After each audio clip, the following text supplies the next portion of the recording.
We are live. Oh, okay, cool. I'm actually completely pro whenever you see somebody that's like, we need to take podcast mics away from men, I'm actually anti that. I'm pro giving them to as many people. And here's my thing is that you're never gonna have universal basic income for anything good. So it's like, hey, if you are dumb enough and you don't care about being employable, this might work out for you, because it did. It did for me, and it did for other guys I know who should not have the money they have. Yeah, it almost. I want it them almost to worked out for us. Yeah, I mean, it still might. That's the thing. People are like, what am I people be like, what's the, how'd you guys? And I was like, I don't know. I can't give you any advice. And then so somebody will message me hey, just started the poop and piss rape show, and I'm like, awesome, dude. If you don't care about ever having a normal job, then give it your college try. Right. Yeah. I mean, those are going away anyway. Yeah. So it feels like the only young man making money right now is clavicular or whatever, and that yeah. If you had told me that a guy who smokes meth and hits himself in the face with a hammer would have ever amounted to anything more than and it's not as funny as it sounds. It's actually it's making me wonder if it works. It's I'm watching this guy should I start hitting myself with a hammer? Isn't that the whole thing? Sorry, go ahead. As I said, somebody made a good point that they showed pictures of him because he used to post pictures of himself on the bodybuilding forums when he was 15. And then they now he's 20, right? Yeah. And they're like, well, it did work because look, his jawline's more defined. He's jacked. And it's maybe let's try to think about something. Maybe he just hit puberty and then did steroids. If you hit puberty, your jaw, you're going to become you go from being a freshman in high school to being a man in your 20s. Is it possible that they're see, the bone smashing works. Look at his cheekbones. No, he does meth. Right. And he's also not 15 anymore. Right. I think the taking gear part is does a lot of the heavy lifting. So I think, yeah. I think what I need to try is by taking that for sure. No, I think what I need to try is first I'll do meth, and then I'll quit the meth, and then switch to hitting myself in the face with a hammer, and then I'll try both. And then I'll see which of those three things, meth, hammer, and then meth plus hammer. It's like a fucking elimination diet. You're what which of those three works? And it could be it's one or the other or both. But it's got to be, maybe it's one of them at least. Something I think about with him is man, there are people in my family who smoke meth and hit themselves in the head with a hammer, and they don't look good at all. That's just what you do when you live in South Texas, and everything bad that could happen to a human man happened to you early. Right. And so when it's oh, he does bone smashing, I'm like, dude, my uncle did bone smashing. He crashed a dirt bike into a telephone pole high on meth, and he looks like shit. I think there's other stuff going on with the kid that maybe it's a mindset thing. It's also he's looks maxing. It's very deliberate. That term is so funny because it's I mean, you guys have been on the computer just as long as I have. It's all the terms that were 10 years ago that you only knew about because you fucked around on the incel forums a couple times.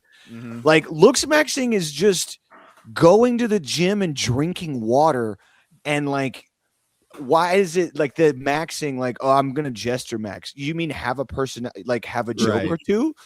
What are we doing? They call it jester gooning if you're just a funny guy who wins people over with their personality. Gooning was edging.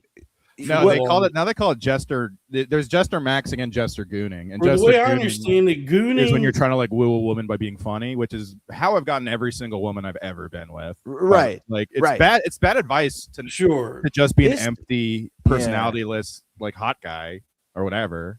It's more better advice own it and be funny. It's crazy that they're don't be funny in front of girls. That's jester gooning. I guess these guys have fail, but that's good. That's good. These guys have only existed in the world of skinny Kevin Smith, who makes bad movies. Yeah, He didn't get to grow up with fat Kevin Smith, who made at least a handful of good movies like we did. I realized his best movie is the Because I Got High music video. There's a full arc to it. It's like the most fun I've ever had seeing Jay and Silent Bob. I think like there is some truth to the idea that like he's the first person for whom like, you know, humans used to impact the computer. Now the computer is impacting us or whatever, like, you know, big brain shit. He's the first guy that's actually living that. Everything he does is like like going to the club high on meth and ketamine and then going up to a girl and being like, you're ugly and I would never fuck you and it would be a waste of my time. Like you're the only guys that did that in the 70s, 80s, and 90s were serial killers. It was like the Son of Sam. Like if you were a guy, if you were going up to a guy, if you were going up to a girl and being like, hey, under no circumstances would I ever even waste my time talking to you, you would then put chloroform on her mouth and you would bury her somewhere in Utah. Like, but now he's like one of the biggest like kick streamers.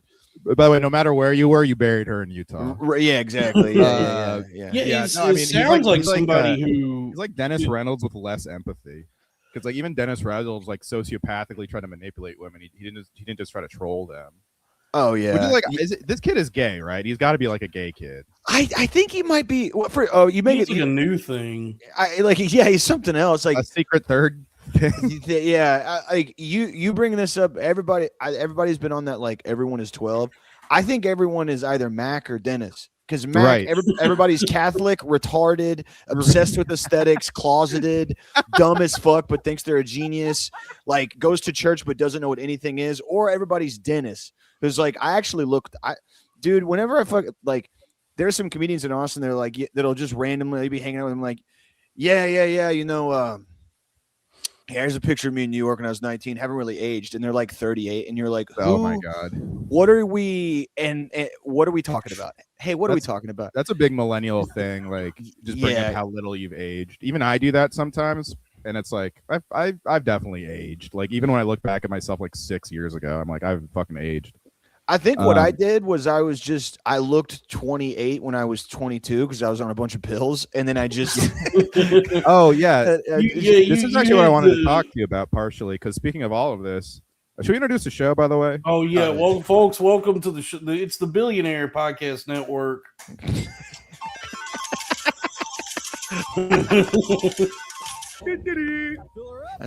Folks, this is the what's up, Jake?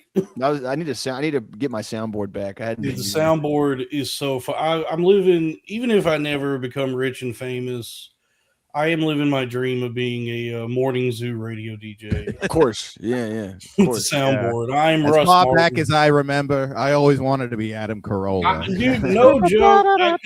I grew up in Fort Worth. Yeah. We didn't even get Stern. So it was like, I remember being a kid thinking it would be so cool to be Russ Martin. Yeah. 7-1 the Eagles, Russ Martin. We had, after Stern left, we got the Woody Show, and what a downgrade that was. I remember my dad used to like watch Michael Savage. He would like he would like watch old. He lived with his mom, and she had like a compact desktop that she would use to like do her taxes or something. And like, she was like 900 years old. And he would go on the computer and we would watch old Stern clips in like 240p. Oh yeah. And I had no context, but my dad's Gen X. So he was like, this guy's really funny. And then he would play the clip and it would be Stern being like, so you went to college for literature and what, NYU?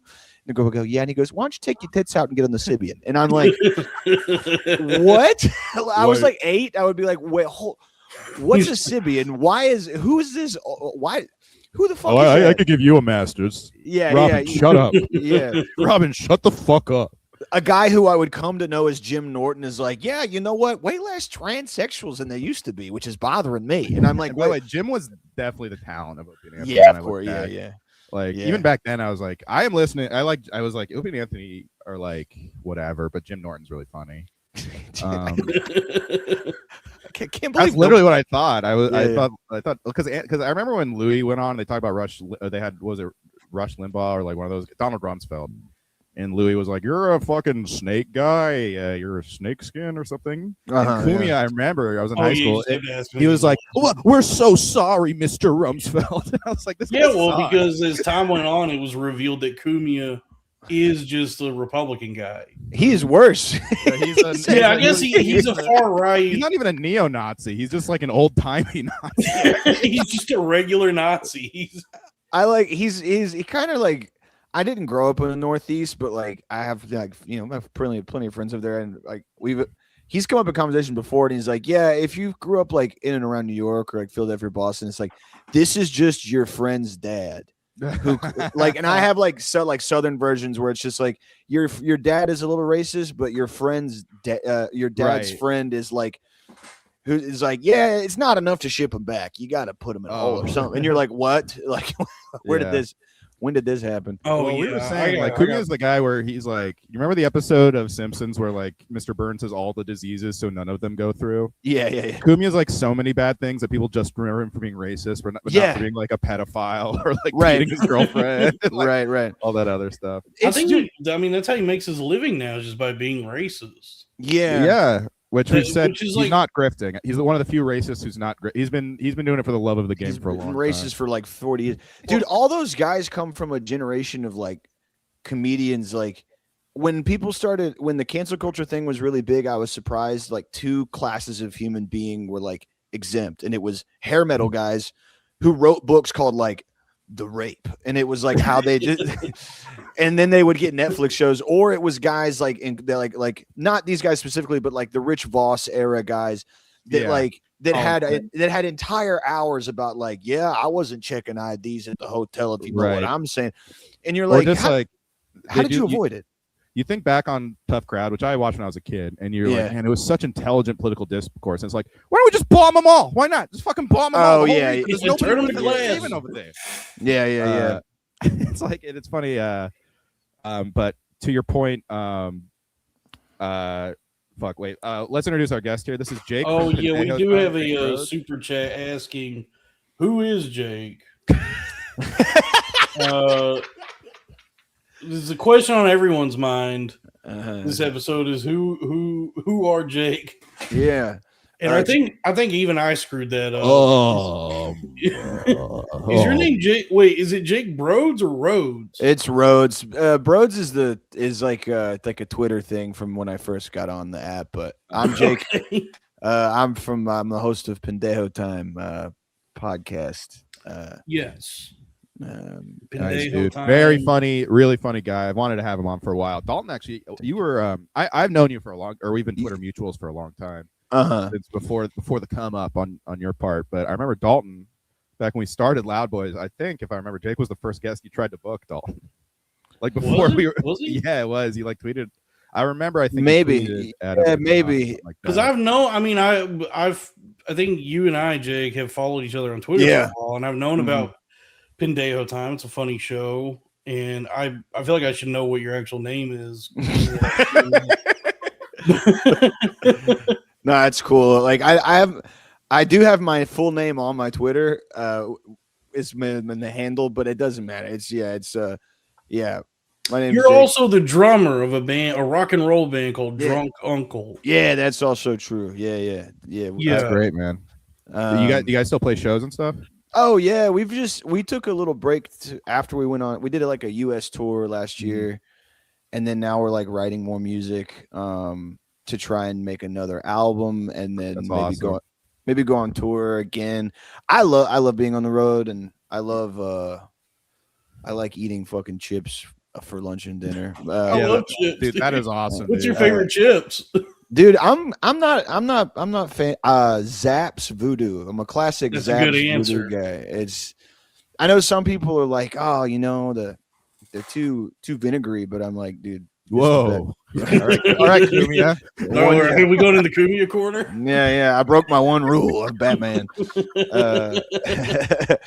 The Zapp's Voodoo are good. If I can find them, my go-to, any store. If I can't find the Zapp's, just regular salt and vinegar is always good. Yeah. Kettle cooked if they got it. Kettle's the best. But I mean, I don't think I ever met a chip I didn't enjoy. Doritos are just solid classic. And this actually brings us. You don't like Doritos? Doritos are good. But that brings us to this super chat. He said, "What was showing me $2.99 is $5." Says, "Welcome back, Dalton. I hope your pilgrimage to Buc-ee's was very fulfilling." I mean, so the thing about Buc-ee's, it's like it's definitely like way overhyped these days. It's become like too trendy. I remember when it was just a gas station. Yeah, but I will say the one thing Buc-ee's does really well is chips. Is those beaver chips? Those like beaver nuggets, cooked right? Potato chips they make. Those are good. Yeah, the beaver nuggets were good. You brought those back one time, and I was on the Vanguard. I was showing you people were first. Buc-ee's. Yeah, I never. I was first to Buc-ee's before it became like, well, because I just grew up in Texas. So because you were born to be a star. Yeah, dude, a Star Crunch, a Little Debbie. Yeah, that fucking. I remember I was I was in Buc-ee's. I was on the road doing something. I think we were doing like a Texas tour, and I walked into Buc-ee's. Been drinking in the van, and I was drunk, and I went up to get a brisket sandwich, and they for those of you who don't know what Buc-ee's is, it's a massive gas station where they serve barbecue brisket. You can also get tacos, and you can also get an Allen wrench set. You can also get like a big, huge, like wrought iron welded Texas that's the size of your front door. Anyway, when they have fresh brisket, everybody in the fucking that works at the store says fresh brisket on the board. Mm-hmm. I didn't know they did that, and so I was like shit hammered in there. I was like, I need to get some chips, I need water, I need a sandwich, and I hear fresh brisket on the board, and I fucking turn around. And I don't know why, but I was like, who the fuck? Why are y'all doing this? And everybody was just like chopping away. It was like some Oompa Loompa shit. I was like, yeah, wow. They pay you to say this, but they do get paid hella good there. They get paid really well. I've thought about, I'll say this about the South and the Northeast over where I'm from, which is which is the Bay Area. It's like even driving up and down the 5, like the gas stations fucking suck. You guys and up here have awesome fucking highway like stops. They're like, Buc-ee's is a phenomenal gas station, but this virality that it has online, like the way people behave about Buc-ee's, is I see it and I go, all right, you guys got to calm down. It's still just a gas station. Another thing you guys have on San Francisco is half of our city is named after Cesar Chavez, who I guess is a pedophile. Yeah, Austin's that way too. Austin's got a bunch of Cesar Chavez streets. Oh, really? And yeah. It's tough, man. That's rough. Yeah, that's never good. But my thing is like, it's funny that because like there was a street called Army Street in the Mission District, and they renamed it to Cesar Chavez, and there was like it's still Army Street, and it used to be like kind of racist, but now it's like woke again. Oh, that's cool. It was racist so long it became woke, which is crazy. I think pedophilia has become a thing that people like obviously get mad about, and rightfully so, but it's become so tribalistic that like whenever one side has a guy that they like and it turns out he's a pedophile, everybody's like, yeah, knew it. And you're like, yeah, I hate that. No, you did not know that. Or they're like, I haven't heard anyone talk about Cesar Chavez in a political discussion in my life. Right. It's like, what is it? Was Spanish American history in 8th grade? What are we doing? Like, yeah. Or they'll be like, be like, this did actually they're like keeping tally. It's like the number of pedophiles that are Democrats versus number of pedophiles that are Republicans. Yeah. And you're like, put them on the board. Put them on the board. And you're like, hey, man, I thought we just didn't want this to happen to children. I didn't know this was like a thing. No, it's become sports. Like counting the libtarded and the chud pedophiles. Is pedophilia on call sheet? It's erased. It's Is pedophilia on call sheet now? Can I open a market on who we all on call sheet now?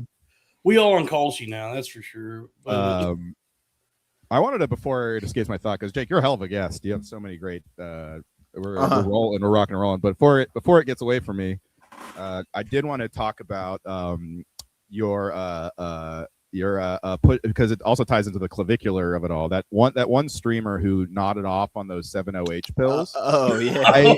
I read your article about Kratom, and I thought it was really well done. And like, oh, thanks. And it does suck because I got a little hooked on Kratom recently.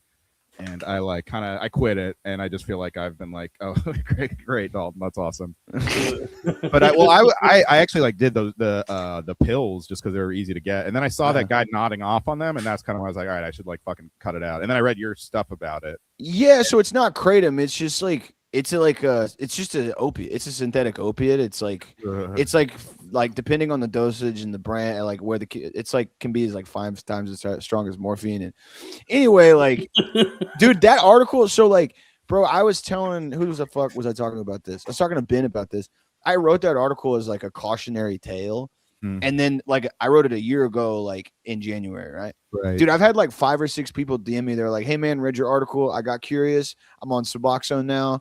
Like I'm like they read it and they were like, "Oh, I'm gonna give this a shot." And they were like, "Wow, this feels awesome. I think I'll get addicted to it." I was like, it's like so funny. It's like, hey, people like get done something else. I was like, "I'm sorry, guys. I didn't, you know." You literally were Tim Meadows in Walk Hard, being like, "Don't try this shit." Literally, yeah. It's like this feels just like heroin, and you can buy it at 7-Eleven. Do not go and buy heroin from 7-Eleven. It kind of felt like that at some points when I was rereading it, where I was like, "Damn." No.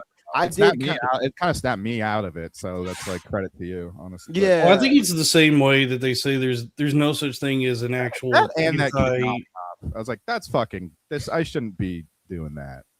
That's not good. You shouldn't be doing crazy. You see that streamer like nodded off on the 7-OH pills? Yeah. Oh yeah. He said that he ate 200 milligrams, having never tried it before, which is like, like the most I only would ever eat at a time was like 30 or 40, and I was like hooked on them for a little while. So like, but like when I saw that, that also the song that was playing was like a racist country song. It was like one of those songs that's like a meme country song. Like, I don't want to say that literally, I think it has the hard R in the title, but I was like, so you and this guy are nodding off on gas station heroin and listening to like David Allan Coe. That's so sick. David Allen 7 Co-H. Yeah, not even Jelly Roll like God intended. Dude. Dude, can you believe it? You know what? He really does make me mad, but like I remember like old Jelly Roll, like with Lil White. Like Jelly Roll was like a premier wigger back in the day. He was he was like the Trotsky. He was up there with the greats. Yeah. And then he betrayed the fucking team. And like now, dude, I don't know what happened, but like 5 years ago, every song of his was like, "I'm a piece of shit. Just dropped my new single. I'm the worst motherfucker that ever lived." And I was like, dude, what? Just go back to singing about Ford Rangers and OxyContin, dude. Come on. He followed the money. I mean, he saw where the money is. I feel like his whole thing is like, I'm a sober guy, but it's like, no, he's still, I guess he's still like, he still smokes a little weed. Yeah. I met him at Skankfest. I had no idea who he was. I was like, who's this big fat guy hugging me? I haven't heard I thought it was me. This was before. That was you, Dalton. Oh, it's good to see you, Dalton. Day, like the whole Vegas, it was in downtown Vegas. It was like the whole thing was shut down, and then I was like, "That's that guy from last night." And he's extremely fucking popular. Yeah. It was like bizarre, and I still don't understand it. I think to this day, they had to shut down the street because it couldn't handle all the cars plus Jelly Roll. I always tell like. When I go on the road living party, and we were like bullshitting about like we do live in Rogan's world. Like RFK Jr. is the health and human services guy, and like Jelly Roll's big. Like like we live in his world where like if there's somebody he really likes, that guy within 2 years, maybe 3, is gonna either be the president, or he's gonna be the CEO of like or he's gonna run like the housing and urban development or whatever, like right. Yeah. And so when it happened with Mr. Roll, I was like, dude, I remember in the trailer park, he was we also only call him Roll, by the way. Yeah. We don't like the whole jelly of it. I mean, ever since he got on the Ozempic, he is just Roll now. He's no jelly. Like olive bread now. Dude, when big ass motherfuckers get on Zemp and like they like, because when you lose weight over time, you like. Right. You do, because I used to be a big fat guy, and like you lose weight, but if you lose like 90 pounds in 2 months, you do kind of look like you have a shawl everywhere with you, like you have like a you look like you're cold. Yeah. Even Charles Barkley is looks it's like a little droopy dog. Yeah, and it doesn't. I guess whatever it I'm does, Charo, fool. Their body doesn't have time to like properly adjust, or I don't know what. But they all get big ass heads, like they're playing Tony Hawk.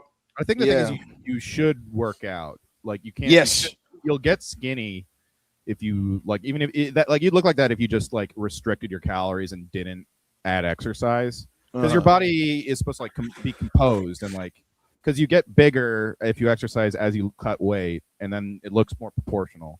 Mm-hmm. Whereas like if you just cut weight, I mean, what they say about like Ozempic face, that's just like also like eating disorder face in general. You know, it's like you do look older and more like sullen.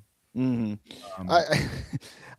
When my favorite era of the peptide thing was when I think it was for like 6 months when Bert Kreischer got on TRT, but then didn't work out, so he was just red, like, and he would and then he would post pictures of himself like shirtless, and he would be like starting to see the old college bod come back, and he would just literally look fat as fuck, drunk as shit, but he would just be like beet red. He just looked boiled. And I was like, dude, your blood pressure. Gavin McInnes and Tony Hinchcliffe are also really red as well. I didn't know, but I think Gavin's an alcoholic, and I think Tony is just the gay is trying to come out of him all the time, so he's just about to explode. Down, gay thoughts, get down. That's why, that's what they mean when they say they're flaming. Yeah, it's burning through his skin. He's got a fever of like 102. Do not compliment Hans Kim's body. Do not compliment Hans Kim's body. Gay thoughts, everybody. Gay thoughts. Oh, this brings us to our next topic. Wait, hold on. I did want to bring up just what I think Jake is talking about. Look at that, dude. What do you think his blood pressure is here? Like 200 over 160? Probably, dude. 320. He looks like he's having fun. Bro, no, dude. He looks like he just saw the face of God. Like he just like one time I saw the face of God. He looks like if you like. I can't do that voice anymore. If you poked him, it would leave a dent. Like you would leave an impression in his body. I like. Also, I think it's funny that Bert Kreischer. Everybody who loves Bert Kreischer looks like Bert Kreischer. Like he does. He's one of the few guys, one of the only comedians where like the fans of him, they all look like him. I remember when he did the Kreischer cruise, and there was footage of the Kreischer cruise, and it just looked like 1,000 Bert Kreischers. Let 1,000 Bert Kreischers bloom. Made 1,000,000 Bert Kreischer. yeah. Let 1,000 Kreischers bloom.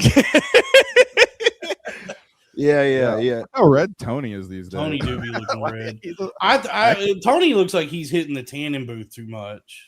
Yeah, I think it's that. Like trying to look like Trump. Also, like Rogan, I think gets these guys on peptides, and then they just don't exercise or do anything, and so it just increases their blood pressure because, like, you have to if you're gonna get on stuff that makes you strong or skinny, like you do need to run. You can't just like inject yourself with Chinese medicine and expect to get jacked.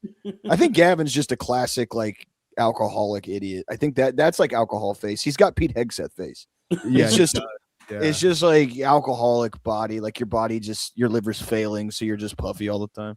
But we have another super chat for $5. Jake, what's your favorite flavor of Gatorade? Oh, you got to go purple. You got to go classic fierce grape. They've got the cucumber. I will say this: the new flavor. It's not new, but the lemon pepino is also a very close. That's my go-to. That's close second. When I was hungover, that's the perfect hangover cure. Is a Topo Chico and a Limon Pepino. Dude, that was mine. Dude, when I would wake up like fucking blood in the nose, hungover, kind of manic, I would just get like a Topo and a Lemon Pepino, drink it, and then feel kind of good, and then be like, this isn't working. I need a beer will work. That's what we're going to do. But in the morning, Lemon Pepino, Topo Chico. Yeah. Mm-hmm. Yeah, that gets to go. You slept 2 hours. How about Lemon Papardi? Lemon Papardi, yeah, Lemon Papardi. That's been it's been when he has a stroke on stream because he's fucking reading too many conspiracy theories. Yeah. So the shooter, did you guys know Stephen Paddock? I had a Ben impression.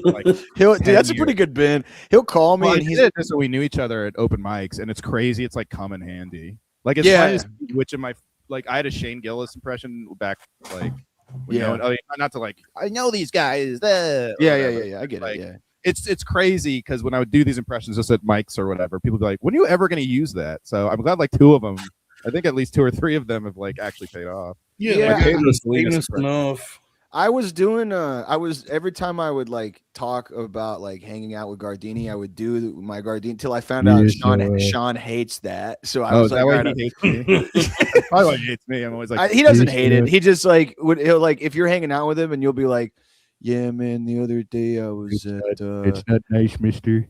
And he was like, he'll just it makes me laugh. He's the nice guy there. Oh, what happened to Dalton? The Kratom took him. The Kratom got him. That's what happens. You get I don't know. I think he's been having computer problems. No, I've been getting like a little fluish the last few days. Oh no, okay. And I had to hawk a loogie real quick. I didn't want to do it into the microphone. Fluish CK over here. Loogie CK, yeah. Loogie CK, yeah. Because I just went on like a long trip to visit my brother who I haven't seen in like 10 years. You go to Texas? You go back to Texas?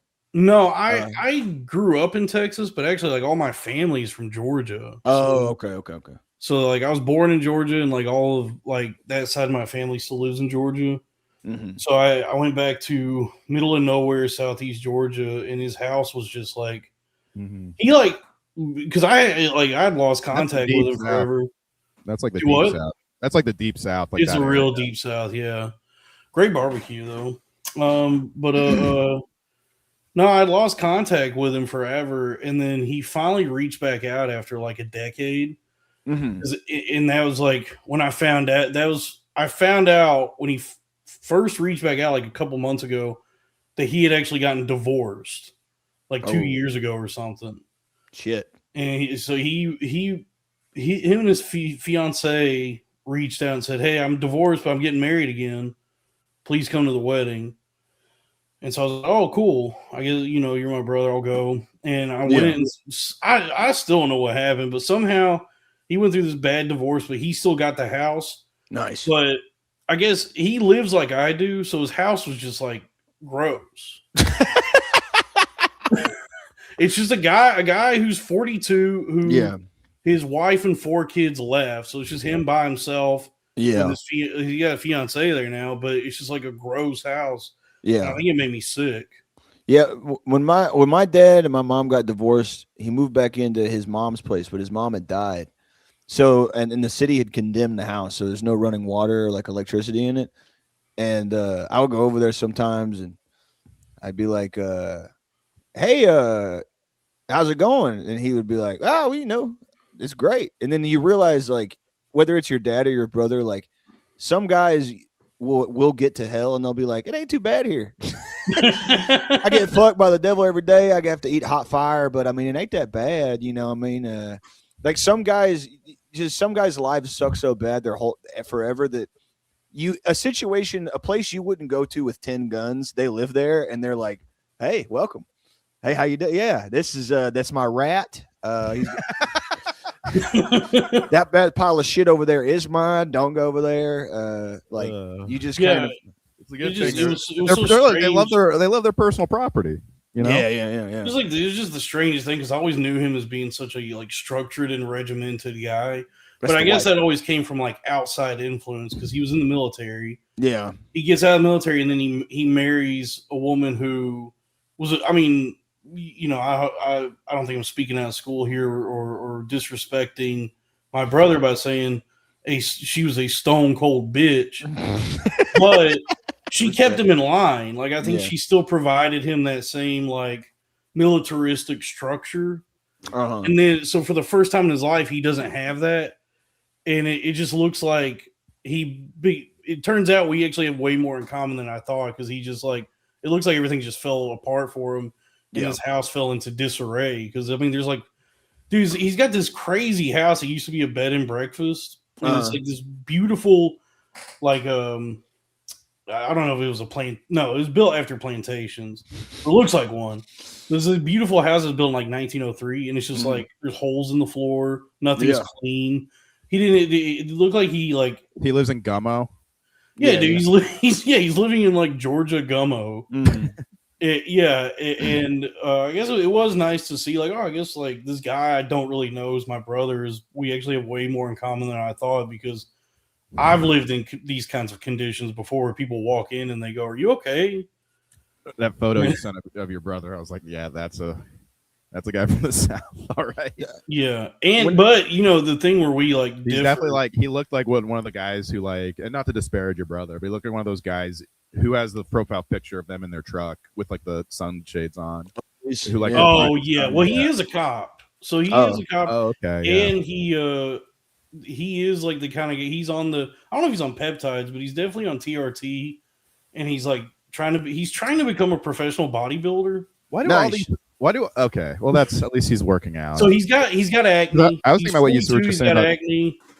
Yeah. I was thinking about what you said about Tony and Bert, and I'm like, how come they don't take the Rogan advice of like working out? They only do the take gear part or take fucking testosterone or whatever. Well, I think the one thing that they lack that Rogan does have is that he's been jacked his whole life. But yeah, exactly. But Rogan is also stupid. So he's like, I'm going to give you advice that works for me, a guy who's been 4% body fat since he was 20 years old. Right. Yeah. And Rogan doesn't understand. You can't give that advice to Bert Kreischer because Bert Kreischer drinks a gallon of liquor a day and he only eats crawfish etouffee. You can't yeah.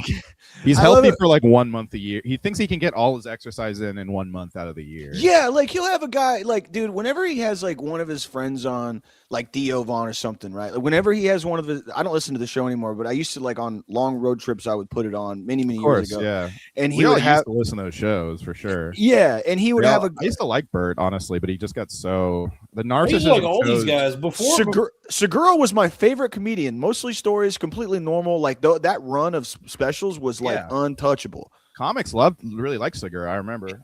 And then all of his specials now are like, I've got a bunch of money and you don't. Oh my God.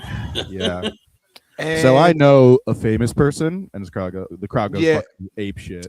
You guys remember my friend who's fat? And then like everybody like, oh yeah, just references to the podcast. Joe Rogan, anybody? Woo! Yeah. That's my dude, that's the scene in Austin is like, yeah. Is it just that now? I hear it's the new Mecca for comedy. It is the Mecca well, here's the thing though. It's not. because okay, I love going to New York and doing stand up. And I was talking to this comedian from New York, a young kid named Assad, and he was like, yeah, it's so funny when like the Austin guys come up to New York and are like, yeah, I'm just thinking about dropping in at the stand, and everybody's like, go fuck it. What? That's funny. Like they're like, yeah, I've been on the mothership like 7 times in the last month, and the people from New York they're New Yorker comics, so they're like, you can suck my dick from scratch. Right. Yeah. Get the back of the line. Like, what do you think this is? Yeah. Unless you're huge, like unless you're fucking one of the like Mark Normand or something, but like, like it's not the Mecca, dude. It's so funny. Like, it's two cities with crazy superiority complexes, honestly. Austin sucks ass. Because I live in New York right now. Yeah, So honestly, you'll see that shit at the stand where it's like they'll get past there and suddenly the ego is just it's crazy. It's crazy how little power goes to people's heads. Doing comedy doesn't it seem like everything is like that whole or world status, I should say status. As cool as stand-up comedy is, as nice as it is to go to a place and be there live for something, seems like all that's like kind of antiquated nowadays. Like is decentralized and internetified as everything is. Right. It's like so much of everything exists online now. Yeah, but if you want to do stand-up, it is good to be in a city where it just like. I guess that's a question. Who would want to do that? Who would want to put themselves through that experience? You're driven to. I'll put it like this. Going to New York definitely like push just because I'm around a bunch of comics that are like really motivated. It definitely pushes me. That's like the main thing. I mean, it used to push me. Now I just kind of feel bad that I don't do as much work as I should be. But I just wonder like if I hadn't gotten into stand up when I did, which was in 2014. Yeah. So I got into it and hit open mics really hard for a long time, and like was able to get to a place where I had just through meeting people or whatever, found myself having like some kind of audience online eventually. Mm-hmm. But I wonder if I was like a Zoomer or Gen Alpha who's growing up like with all the streamer shit that's going on now. Yeah. I who would be drawn to like the world of like Oh, I gotta leave my house. People who watch Kill Tony, dude. Obviously. Oh, I guess so. Yeah. Like the young comics I meet, they all like got into it from Kill Tony, which is really nuts to think about.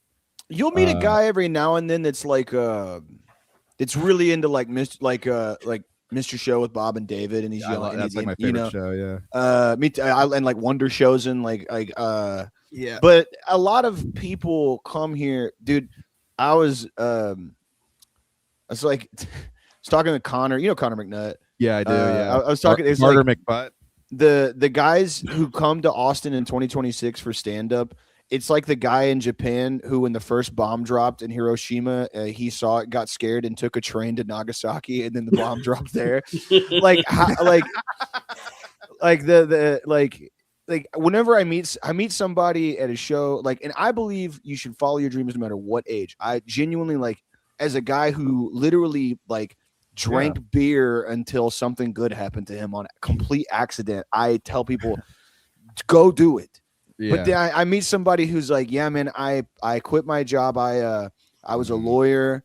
I left my girlfriend in Philadelphia, packed up everything. I got a studio apartment in South Austin, and I'm just going to hit mics, and I'm going to get on Kill Tony, and then it's all up from there. And you're like, I've got a better idea. Have you seen the movie First Reformed? I've got a really good idea. I need you to buy about 40 pounds of Simtex, and I need you to just wear that. Okay, this next priest is Ethan wearing Hawke. a very large coat.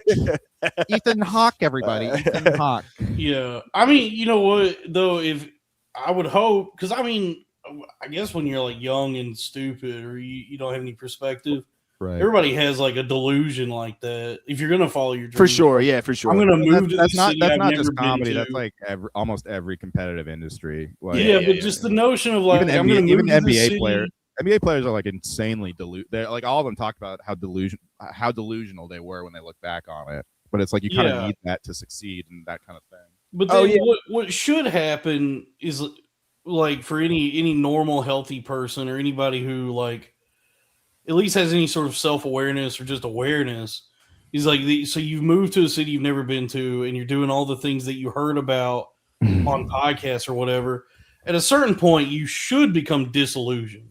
Right. Well, that should shatter for you, and then that's where you can start like actually finding yourself and like developing some sort of something that resembles like your own voice. Sure. I think I give the only, like, when a couple people who have asked me, I'm like, I think like Stabby's approach is like, I would be doing stand up even if I didn't make money from it. Yeah, because I just like doing it. Yeah. And that's my thing, where I'm like, if you move to New York, Chicago, LA, or now Austin to become a rich person, like, if that is what you want out of it, go home. Like, bro, please go home. But if you like it, like, if you're sitting at home and you're disappointed that you didn't go out and do a spot or a mic, then fucking do it. Just keep doing it. Like, whatever. Right. But if in your head you're like, dude, I can't wait to be best friends with Shane Gillis. Like, I want to climb the ladder. Yeah. Like, because it's like, first of all, like, like if you ever, like, they're nice guys, but it's like, again, like, you just your goal in life should not be to be in a green room with fucking Zach D'Amico. He's a nice guy. Did you call him D'Amico? Yeah, Zach is that how is it? Zach Amico? It's Zach De La Mico. Zach De La Roca. Zach De La Rocha. Zach De La Rocha Mico.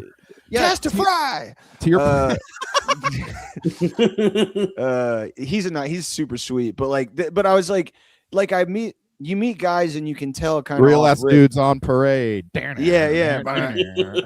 I meet him in music too, where it's like, oh, you're not playing in a punk band because you like hanging out and drinking beer with your friends and like getting in a shitty van and like seeing the country. You're trying to be in a punk band so you can like be on like ACL climb at some the point. Ladder. Yeah.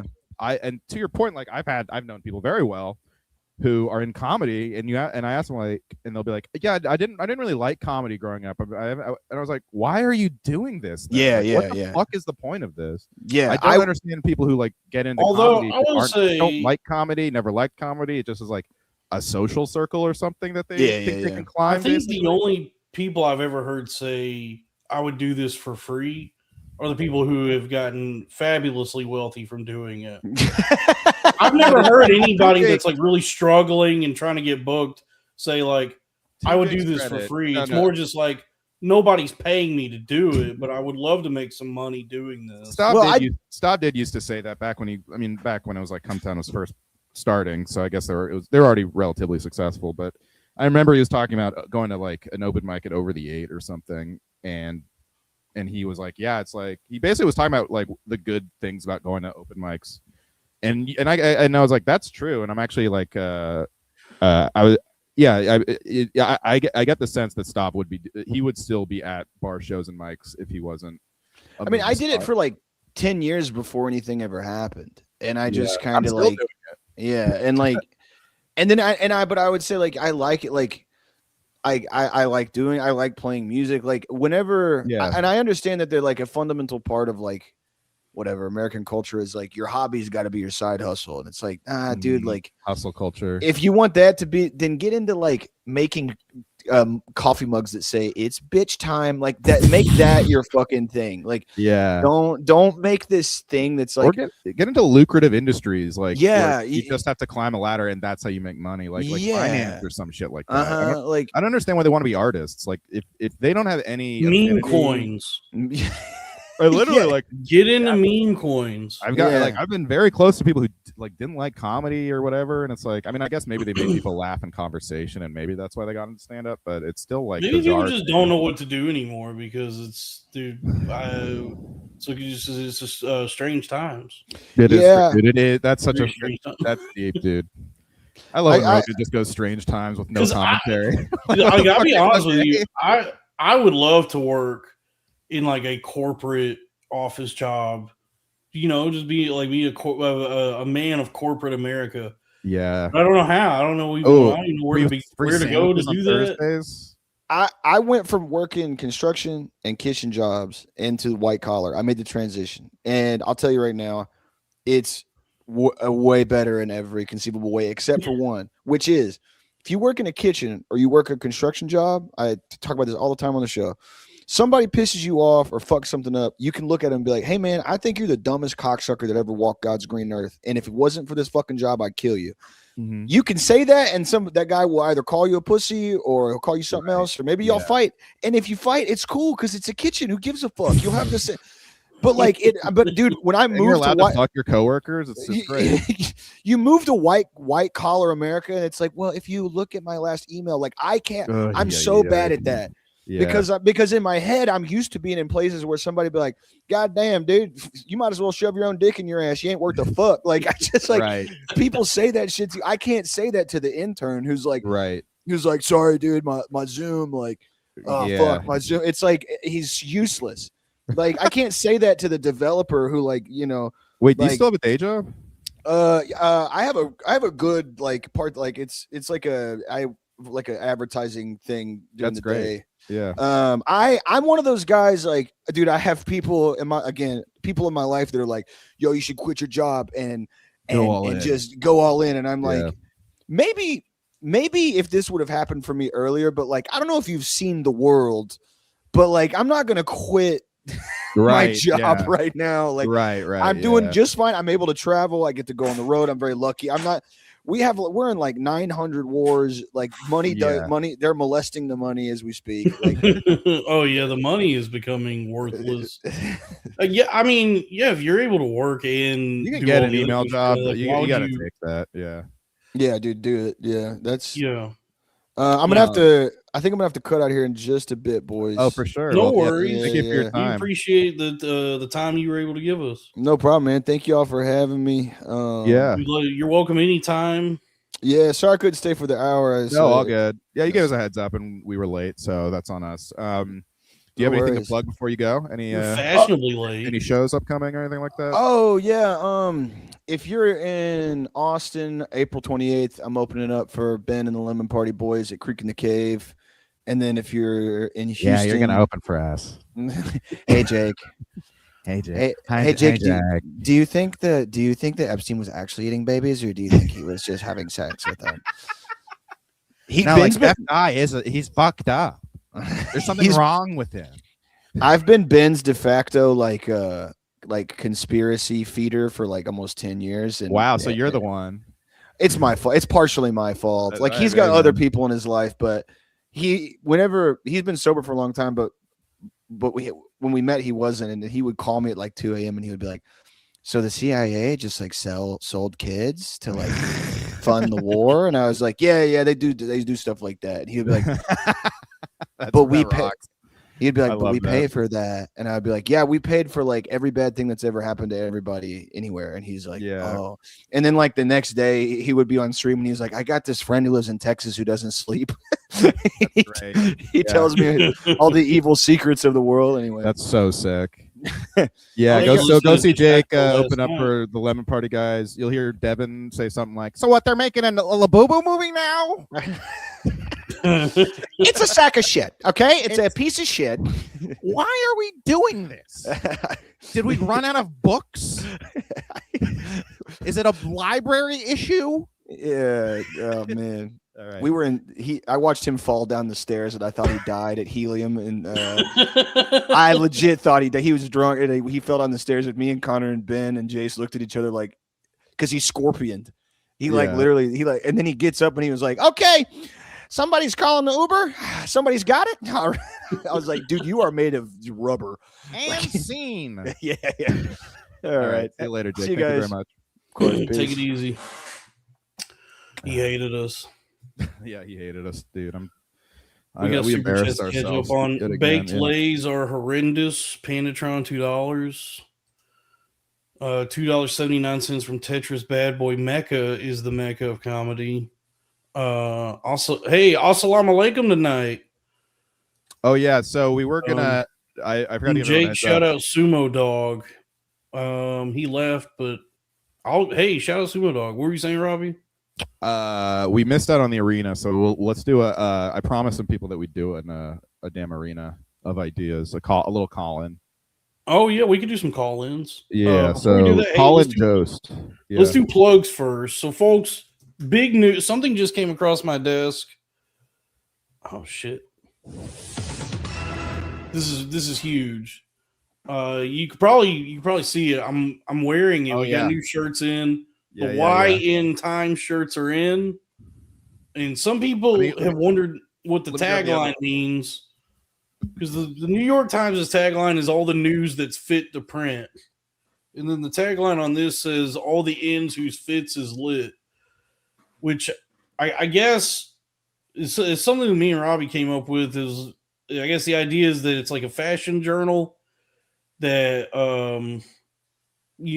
highlights ends, YNs, and their lit fits, and it's the YN Times. But we do have the shirt. What's cool is Kanye did black and white shirts with the New York Times font, so it's almost like Yeezy merch in some ways. Yeah, so we got this. Shout out to Lily Abernathy also, just amazing little prints there. Oh yeah, well that one's not on the website yet. The one you got, okay. But I mean you can show it to them. Yeah, you can show it to them. I think this one is fantastic. I mean, get the YN Time shirt, but this one is also. This is coming. Yeah, show that. This is an unboxing. Yeah, we're doing a little unboxing, like a Kinder Egg. So yeah, this is Chris Elliott, friend of the show, at @art_of_Chris drew this. It's the "Please Don't Be Mean to Me." It's not showing up on the camera, Robbie. It's a "Please Don't Be Mean to Me" shirt. We don't have these available yet, but me and Robbie have our shirts. Those will be up on the website in the coming weeks. But we do have our new YN Time shirt on the website, and the website is bpnmart.com. That's B as in billionaire, P as in podcast, N as in network, mart.com. And we got the shirts listed right here. Oh, I didn't even see the action shots by Lily. Amazing.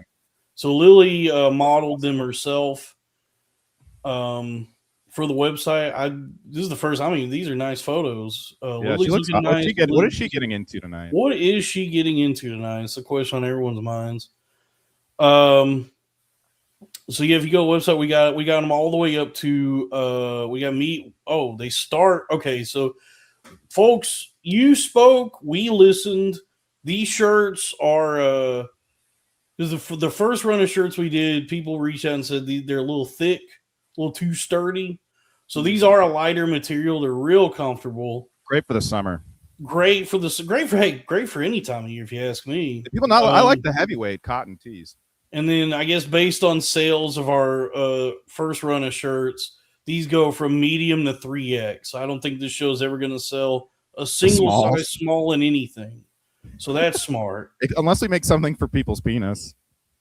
Okay, yeah. If we're making penis merch, I'll eat a small. We start doing penis merch. Not having a small penis, by the way. Yeah, we got them in black and white, medium to 3X. That means I own the only 4XL in these shirts. Oh my God, Jesus Christ! Don't worry, I'm losing. In fact, I probably could fit in a 3X. I'm losing the weight. Thank God, thank Christ, dude. Ever since I saw how jacked my brother is, and spent that week with him, I said it's time for me to get on peptides and TRT. But I gotta drop some pounds first. Does that shit make you just put you in better shape if you take? I guess no. Not. I don't think. I think it's like extremely bad for you. Actually, it just gets you jacked. Right. So, folks, the merchandise, the best merchandise in the internet, it's bpnmark.com, and then the Patreon for this channel is patreon.com/the arena of ideas. And then where'd Robbie go? I'm here. Robbie's here. And so we'll also, if you're in Virginia this weekend, I'm hosting for Zoe Levy in a couple towns. So come on out. Eugene Levy's lesser known kid. Bob Levy's, the Reverend. Oh, is it the Reverend Bob Levy's kid? No, I don't think so. Oh, okay. Well, folks, let's raise the portcullis, step into the arena. Let's take some. Friday night, if you're in Manassas, Virginia, pause. I'm doing a show at 7 p.m. hosting. Then a place by there on Saturday, but not in Manassas. Yeah. Oh. Wait, where's this? My fucking tab? Oh. Put it on my tab. What were you saying, Dalton? Please buy some merchandise. Yeah, this came across my desk. That's the most important thing is what is this? You went to public school until you was in the 8th grade. Yeah. Then you went to a private Catholic school. Yeah. So what was the big? So obviously now all of a sudden you in. This is what a great duo, Shannon Sharp and Mark Norton. This is the guy who interviewed Cat Williams, by the way, Dalton. He's ex-football I'm player. familiar with Club Shay Shay. Yeah. Okay. Good. Thank you. This predominantly black neighborhood. Yeah. You in public school, so I'm sure it's probably predominantly black. Sure. And then you go to a Catholic school that's probably predominantly white. Yeah. It was very different. It went from hearing the N-word to hearing the N-word. No, I have Tourette's. No, I'm just kidding. We'll get that was a touche. I like that. That was good. Touche. Is that your sister? All right. That was actually that's funny. good. I just saw it. I just came across my desk. I didn't see it. I was just like, it was just so funny that, like, why is Mark Norman talking to Shannon Sharp? This is so weird. Exposure. It's a big show and gets him Oh God, a lot of publicity. And I guess I'm just. I guess the real question is, how does Shannon Sharp know who Mark Norman is? I think he's been having a lot of comedians on after the Cat Williams thing because he had Gary Owen on. I think he had Matt Rife on. I guess that's just the business that's like, elusive to us. Or they say it's gay. Norman is bi, legger than five. Thank you. That's the business that's that we don't have access to. Agents and managers and that kind of thing. Yeah. In movies when people used to be, whereas like the artists weren't good at that stuff, but now it's like you have to be good at that stuff. Well, you know how in movies when people say, "I'll have my people call your people," right?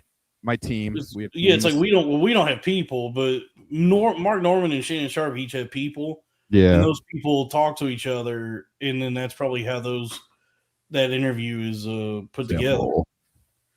Yeah, that's probably how Sam booked that gig for. I think it's called the Thank You NYPD event, organized by James Dolan. I mean, it's like, why is he doing? Sam is definitely doing this because Dolan was like, "You want to keep those courtside tickets to Knicks, don't you? Come say thank you to the NYPD. This is a good question. Yeah, how do you? Why don't you have any I guess representation? I guess Since Robbie, your mom does own HBO. Yeah, I dispelled that rumor for a while, but it is true. My mom is David Zaslav. Which, by the way, I guess he sold it to Warner, or no, he sold it to Hawk Tua. What's going on? Hawk Tua's got an OnlyFans now. I don't know. I don't know what's real anymore. I want to talk about this. Did you follow the Afroman trial at all? I'm catching up on it. I don't know all the details, but I saw like a couple of the songs he posted. Dude, I've caught up on nigh on a decade of Afroman, and this dude is awesome. Yeah, it's the most relevant he's been in 25 years. Literally, yeah. But it's like it is like the songs are so throwback that they're timeless. Like he still is on the 90s hip hop beats and singing thing. Like he's just been doing that for 25 years, but it's like, but because it was never current, it's like still kind of tight what he does. Yeah, I just after a decade, I'd say, of nothing but bad news and everything getting worse and worse, this is like the one glimmer of brightness that we have in such a weary world. Right, is this Afroman story? It was so fun. It was a fun trial. He made some cops cry with like funny troll songs. Yeah, he was dressed in the American flag suit. Yeah, dude, he actually was like a fucking. He did you see that song he released before the trial even started? The one that was the Battle Hymn of the Republic. Yeah, I saw that. That was awesome. That was like Steph Curry when he just shoots the ball and he knows it's going in, so he starts running back around.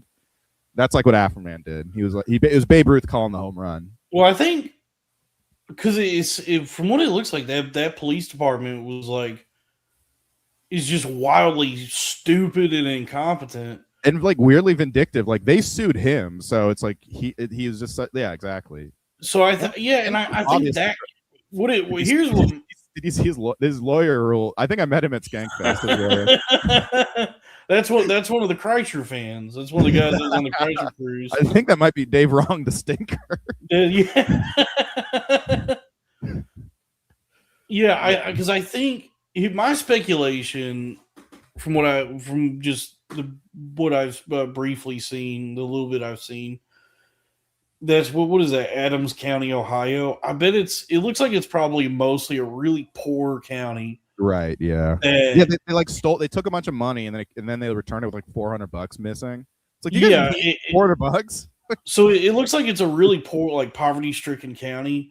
Where the local that's where he lives too, right? Like.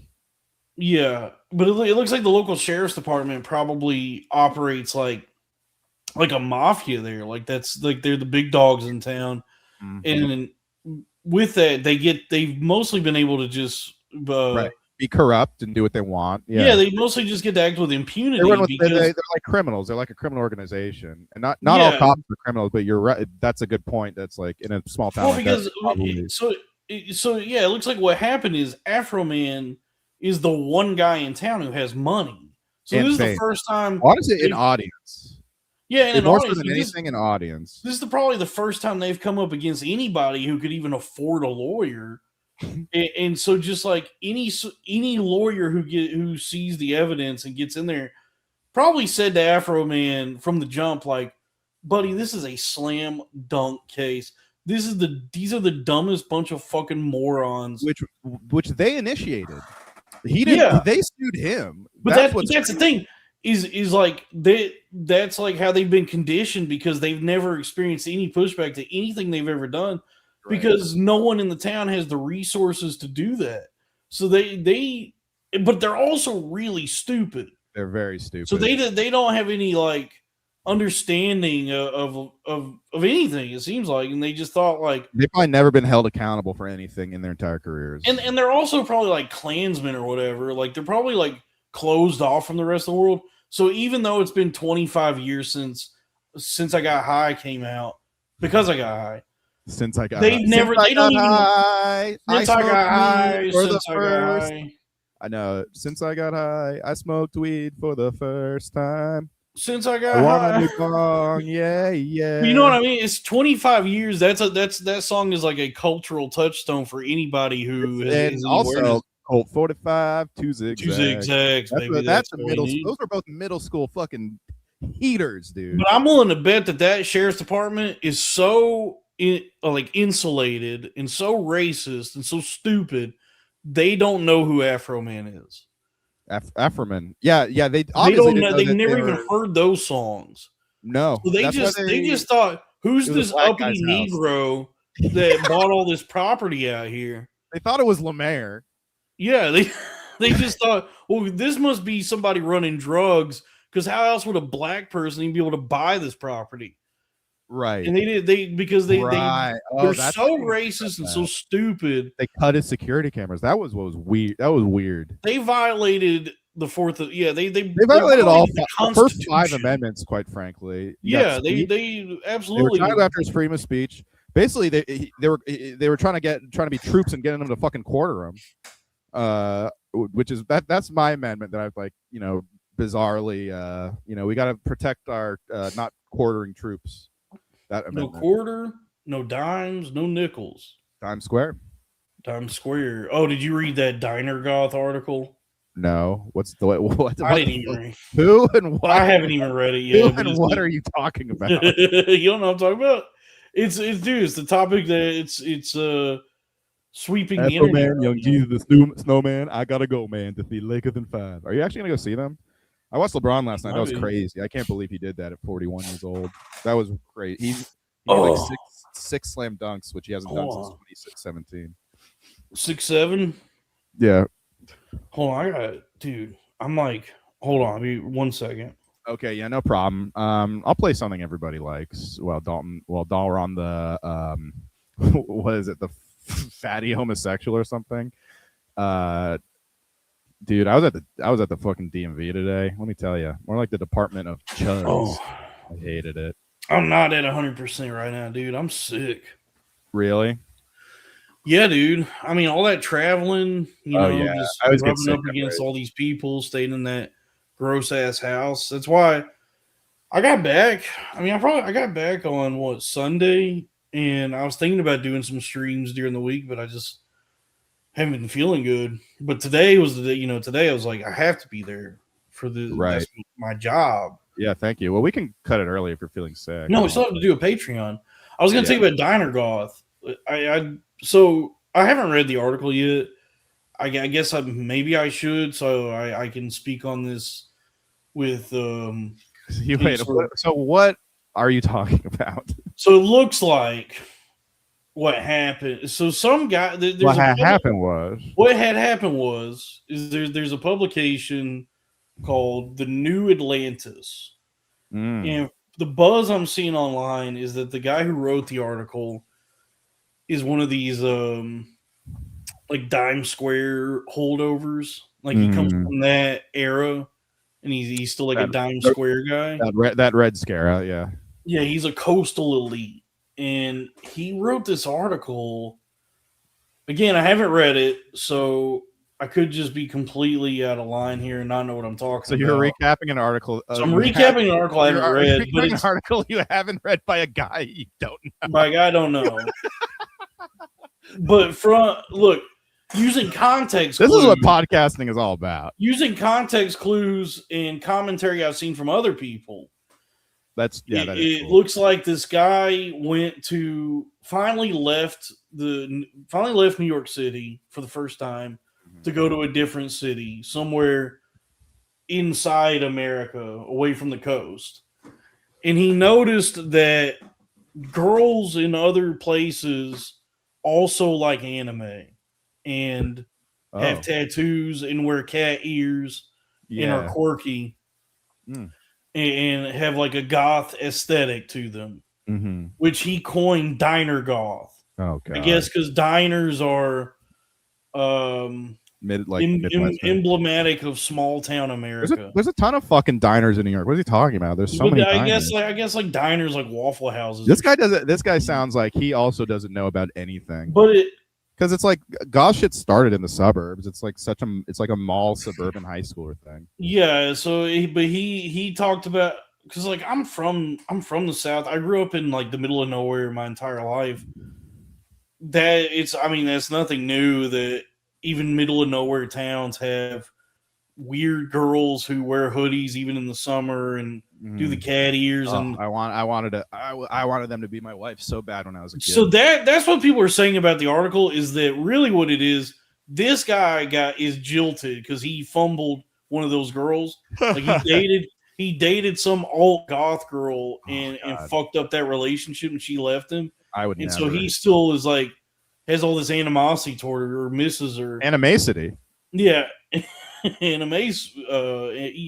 What does that mean? What is animacity? It's anime animosity. Oh, okay. I like the sound of that. Just like you'll fuck One Piece. Yeah. Fuck Cat 2 King. Honestly, that would be fun. It probably would be. Would be fun to have sex with like pretty much anyone. Anybody. Really. Yeah. Dude, that's the thing, is like sex with anybody. Now and then Elon will just pump thirst traps into my Twitter algo, and I got so horny today. I follow so many. Yeah, well, you know how they're like wax in Wayne's World? Like it'll randomly. Dude, I'll wax off. Yeah, I feel that. I think I liked like one of Kylie Jenner, and suddenly my whole feed was like ass. Well, I follow so many thoughts, girls that you, me and Justin Wang are holding that down. Dude, I can't open Twitter in public or around anybody because like if I open it, the first thing that pops up is just like a gaping ass. Yeah, that happened to me today at the DMV. I kept like scrolling and forgetting, and then opening up again, and then there's just another ass, and I was like, I was surrounded by people. Surrounded. Damn, now I'm horny. Yeah, you look surrounded by. It's exactly what you think, and I am horny. For the record, I'm also horny. Yeah. Also, I'm Peter. So, so it turns out that other places besides New York and LA have goths and weird girls. I can't believe you thought. We have a caller. Show me the 1099s is here. Oh, hey, what's up? Show me the 1099s. What's up, guys? How you doing? What's going on, man? All right. How's the life? World is burning. The world is burning, dude. How so? Like how? Why the market is down. The market is down. The stock market, Robbie. Is it down? Stock market. It's also like 80 degrees here. Oh yeah. It's like 20 degrees above the normal temperature. It's supposed to hit 90 in Denver this weekend. Dude, it's hot. Yeah, as the fuck whole whole West Coast, San Francisco had the longest run of 82-degree temperature since like the 1800s this week, which is crazy for fucking March. I mean, it's almost like the fucking coldest winter or the hottest summer you'd ever spend is actually a winter in San Francisco when you think about it. That is true. I'll leave everyone to think about that. I'm thinking about it. Yeah, the market market actually had winter in the Northeast. We had no winter here out west. It's just I'm jealous. The winter here was awful. I got so depressed this time. Yeah, that sounds terrible. You got mosquitoes. It was so long this time. Last year it was pretty fucking quick. Which the last couple of years actually. There's not a lot of skeeters here. It's too dry. Oh, yeah, no. Dude. Y'all seen these TikToks of the AI fruit fucking each other? I try not to watch them. They keep coming across my feed. Who is making those? Those are crazy. Indians. Did you see Connor O'Malley put out a new one of his? Oh yeah, so good. He's a genius. I wish. He's one of the few comics where I'm like, I do the thing that like, a lot like moms say like, how does your brain work? How do you think of these things? That's how I feel when I watch Connor O'Malley. Where do you get your ideas from? Yeah, literally, I would like. I honestly, when I see his videos, he is one of the guys where I go, I'm mystified by all of this. Yeah, it's so out of left field, but specific. And it's not just, it's also the attention to detail, just like the interstitial, like detail. The detail, just like the transitional stuff. Like I was wondering who makes all those news, like the news clips. It's like a substantial amount of work, even if you're using some like AI tool to make that all look good and then edit. That's the discourse is that he used AI, but Of course. It's so funny like, they had this is discourse over a fucking Conor O'Malley YouTube video. It's like, so stupid. what are we It's so like, stupid that there's are we discourse. are we that bored right now? You know? Why is anybody bored, dude? We're at war. I don't understand.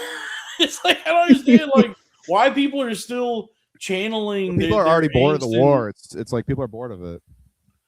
It's just so strange to be like, yeah, shit's blowing up overseas and gas is like is about to be $8 a gallon, and you're still finding the mental real estate to be upset at a Conor O'Malley video.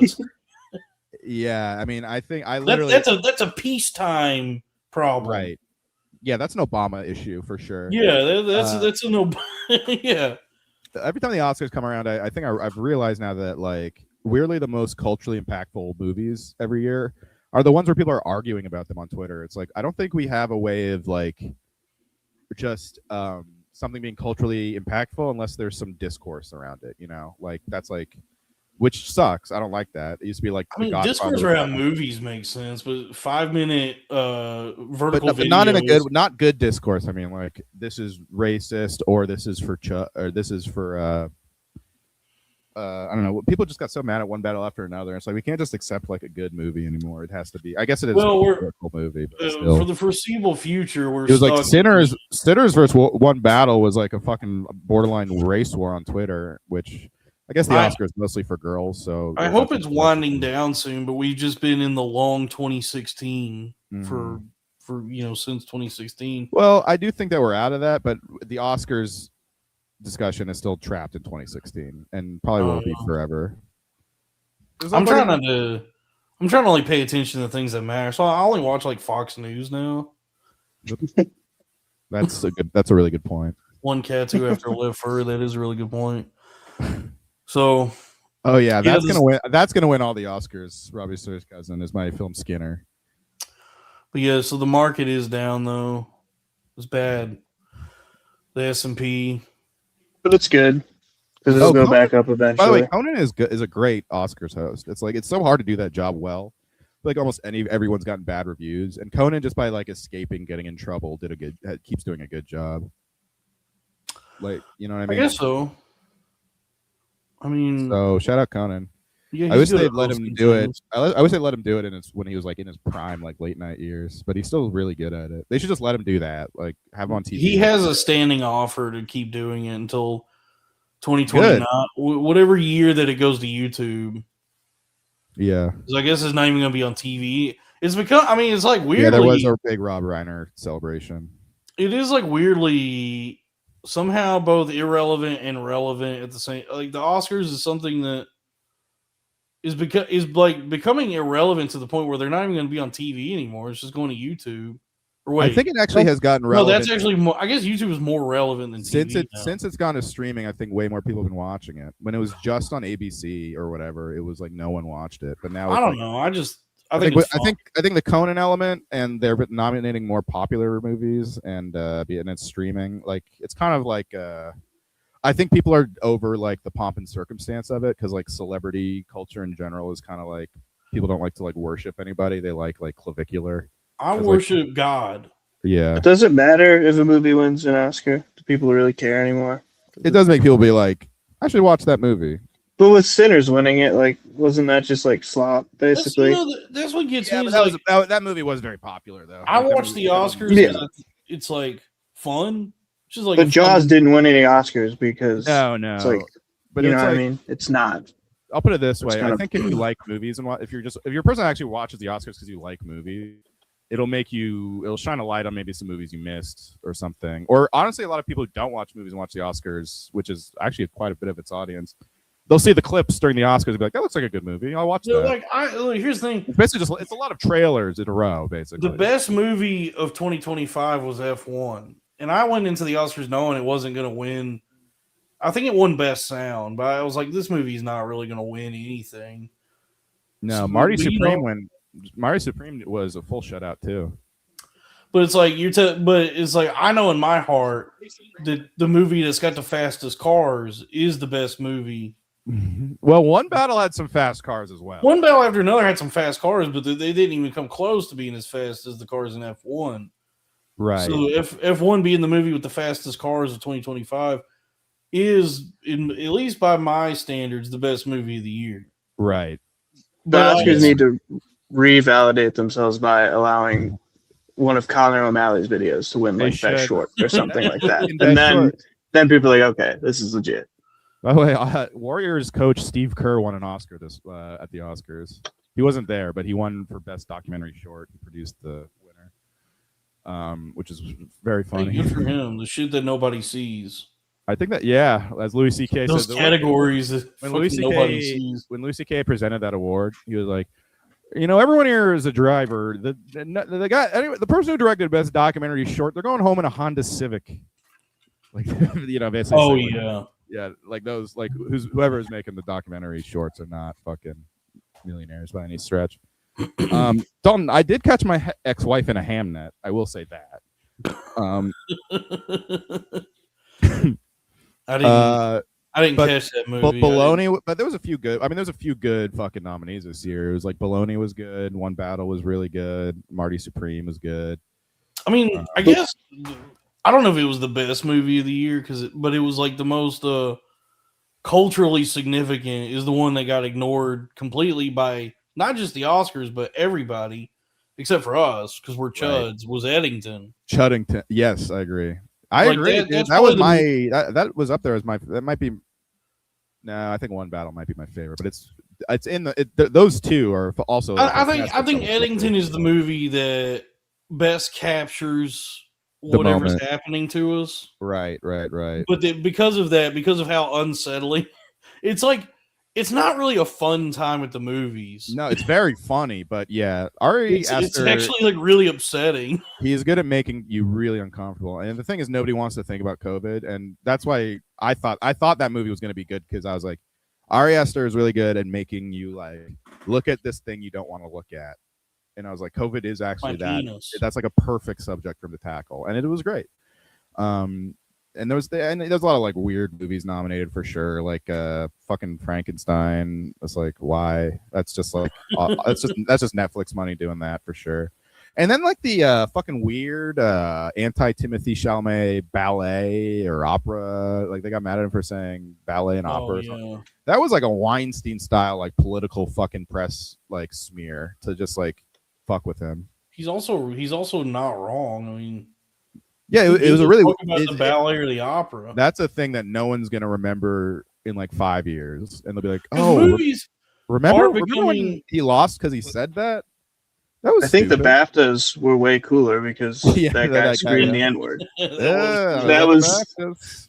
I'm excited to see that guy. I didn't even see Frankenstein, Vinny. So I heard that movie is really good. There's the movie about the guy who yelled the N-word is supposed to be really good. I've seen clips of it online. It looks like it's pretty good. Right. It's the Louis J. Gomez story. It is like more, movies are becoming more. Dan Wick was talking about that because he has Tourette's, and someone asked him like, "Would you say the N-word?" He's like, "I've actually learned not to say it in public, but I do walk around my apartment screaming it sometimes." Who? Dan Wicks. Oh, because he has Tourette's too. So he's like, I actually understand what happened. I understand it. Like because how about Anne Frankenstein? I can't wait till Knives and Spoons is adapted into an Oscar-winning film someday. Well, they say that you don't adapt good. You don't adapt good books into movies because they're already good as books. You want to adapt bad books into movies. That's what my mom said. I think that's like old 90s, like, because is Dune a bad book? It seems like that's a good book. It's not written that well. It's like it's like how about Dune the right Larry? His sentence structure is not like eloquent.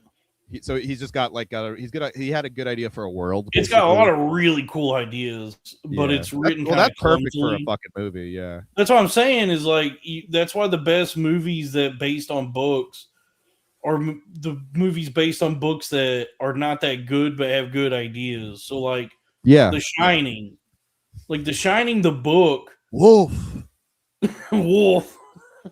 Like The Shining, the book is okay, but did I send you Bryan Cranston doing his Nicholson and he did that? I haven't seen that. No. Oh, hold on one sec. Or what's it seems like a lot of good, like critically acclaimed movies. They'll like take a book and then just like take one idea from it and then write their like that's like No Country. I hear I've never read the book, but I hear it's like not very close to the book. No, it's actually really faithful adaptation. The one difference, about a third. It's actually like kind of like beat for beat.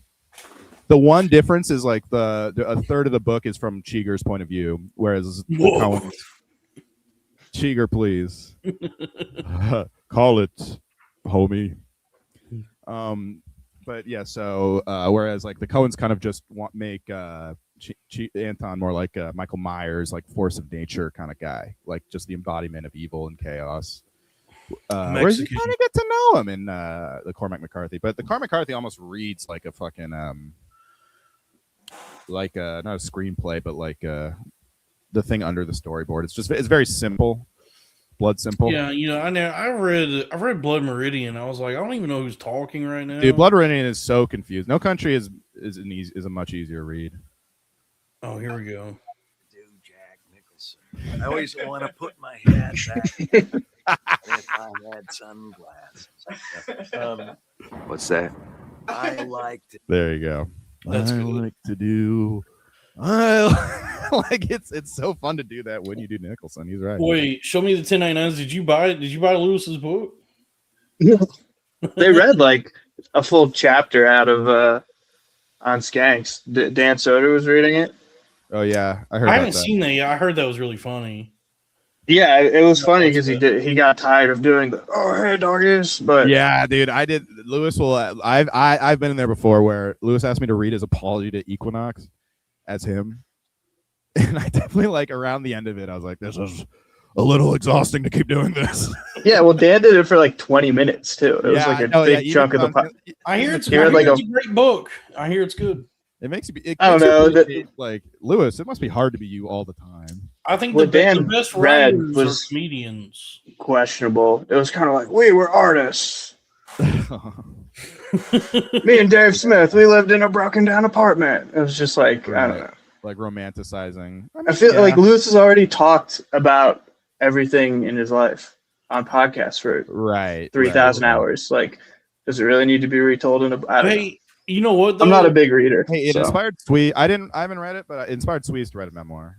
He's working on a memoir as well. That is true. I do think it's impressive. Like it's admirable that Lewis has talked about all this on all these podcasts already, and then found a way to sell it to people again. Tetris Bad Boy for $2.79 Canadian. Louis J. Meridian. I like that. If I could remember anything from Blood Meridian, I don't know. It's like I used to like when I was a young warthog. I used to enjoy getting like comedians' books and even though sometimes it would be so lazy, it would just be their material. But I would, for some reason, I enjoyed it. I just enjoyed reading it for some reason. Like I got the Carlin A Place for My Stuff, and it was just his album, but just written down. No, because everybody I was like, what a fantastic book. Everybody talked about that Steve Martin book like it was the best thing, and then I tried. I love that book. No, I said this fucking sucks. Born Standing Up is fantastic. Shut up, though. No, it wasn't. It's not for me, dude. Yeah, I think that's actually that's the best comedian book. That's about. I'm trying to read real books like the Boxcar Children. The part where he talks about how he quit because he like saw the upper part of the shows getting emptier. That's real, man. That's a real. That was like that hit home to me. I also like that he started out on Knott's Berry Farm. How? I know where that is. What are you talking about? He hung it up because he was getting anxious about the fact that he was selling out venues for a long time, and then he caught it at the very start of it, so people thought he went out on top, but he said like he noticed people like the show's not selling out, and just when he performed like the balcony being slightly empty. And that's why he hung it up. He was like, I don't know. But how do you relate, Robbie? We don't get booked at venues. I just thought it was, I didn't mean it was like relatable. I just thought it was interesting. I thought it was interesting that he basically said he didn't leave on top. He left kind of on the he got off at the first stop of the downward spiral. Oh yeah. Like when a stock starts to dip and you panic. Exactly. Right. Okay. Exactly. Which I actually thought that was, I do roast battles. How dare you, Dalton? But you know what I mean. No, Like no, I know what you mean. Yeah, I've never. I can't even. I can sell like one ticket sometimes. We're revolutionizing podcasting, but as far as like, getting booked at real physical places, so far that's not happening. No. Well, we did once. Are you guys reading the Louis book? Oh yeah, I have. I've read 2 chapters, and actually, so far it's not as. I think people just want to hate anything he does now because he jacked off in front of the ladies. Yeah. But so far, it's actually People also hate when anyone does something that they're not famous for. It's not as bad as people on the internet were saying it is. It's actually like he's competent as a writer, and it's definitely like it's more than I've ever done. It's like I've never sat down and tried to write a book like that. So like I guess I'm willing to concede that it's better than anything I've written, but is it better than anything I could write? That's to be seen. But it's it's actually like. Well, is Louis autobiographical too? No. He's doing like a Mark Twain kind of thing. Okay. It's like a story about a. I didn't realize this, but I think Louis might be Twain Gillis. Yeah, I think so. Yeah. I feel like an autobiographical book can be pretty lazy because the materials. Writing a book is hard. It takes time, regardless. And whoever's Lewis's ghostwriter, I'm sure, put in a lot of hours. Now you've entered into my arena. 2 books to tell his story. Who? Why didn't he do Knife and then Spoon? 2 part. You know what I mean? 2 different short. It should have been like a speaker box Love Below thing. Like one's called Knife and one's called Spoon. This is my arena now because I actually spent thousands of dollars to go to college for what we're talking about. Mm-hmm. Is when I was getting my English degree. Actually, I took a number of what's called creative nonfiction classes. So the art of the essay, the art of the memoir, and what they teach you, at least at the University of North Texas, what I was taught, is that human memory is so unreliable anyway. Like the way you remember things is not really how they occurred. That naturally you're implementing your own creativity into your own, like with your memories already. That when you write a memoir, it's pretty similar to even writing a novel because you're kind of just making shit up anyway. Like you're still having to like be creative with it because memory is already so. My professor called it slippery. So it is like you already have. I guess you already have like the infrastructure for it with having lived through those moments. Mm-hmm. But then actually sitting down and trying to write something compelling, it's not just a layup where you just you just write it down. Yeah, as it is. You still have to like work at it. I've heard it's actually one of the hardest things to do is like write a book. Well, memoir. Writing a book is not easy. It's actually Tim Dillon announced his book like years ago. It was called like Death by Boom or something, which is a great name. I feel like he like announced the name because it was a good name, and then it just never. Yeah, it hasn't happened. Yeah, pause. Rainey's written like 3 books. I would say Tim Dillon might be. Mike Rainey. Yeah. Oh yeah. Well, Mike is like. He's interesting. He seems like he like. I think I thought Mike did just do Facebook posts. So that's the one I bought. That one's a good idea, though. That one's actually a really creative idea for sure. Yeah, I thought his Facebook post. I thought him tweeting about his Facebook posts were really funny. We have a super chat, $5, Dalton. Please read The Sun, Meyer, Texas book. They'll give you the same fond feeling as Landman. I'll check that out. I do love Landman. Aquaman's nemesis. Yeah. That is, yeah. And Landman can talk to oil. My ex-wife? Your ex-wife is oil? Oh, I thought you said a whale. A whale? No, that Aquaman can talk to a whale. That's right. That's your ex-wife. Right. So are they going to cast Brendan Fraser in Aquaman now? Mm-hmm. If they want to talk to the whale. Yep. He's the whale. What were we talking? Yeah, Mike Rainey. Wait, wrote let me do my books. Ronald Reagan impression. Ronald Reagan, if he was Aquaman. Well, Thanks for saving that bit. You Wolf. saved Wolf. Dude, we gotta watch Wolf. We gotta. Yeah, I think I did. No, I didn't watch it. I watched our Hoffa. next crowded theater. We gotta watch Wolf. That sounds good. I watched Hoffa the Morning Tua, and it's okay. It's not as good as The Irishman at all. What movie? Hoffa. It's about Jimmy Hoffa, the same guy that Pacino played in Irishman. Me back down. I'm not backing down. They back. Oh, we have another fight. Folks, keep the super chats coming. It is praised for its epic scope, beautiful prose, and brutal honesty, drawing comparisons to Cormac McCarthy and Larry McMurtry. Thank you. Oh, I also watched the synopsis. Actually, Pacino and Nicholson are the two guys I'll pretty much watch in anything, even if it's a bad movie. Have you seen the two? Did you watch them in gay pornography? Yeah, that sounds. I'm Would you watch them in my ass?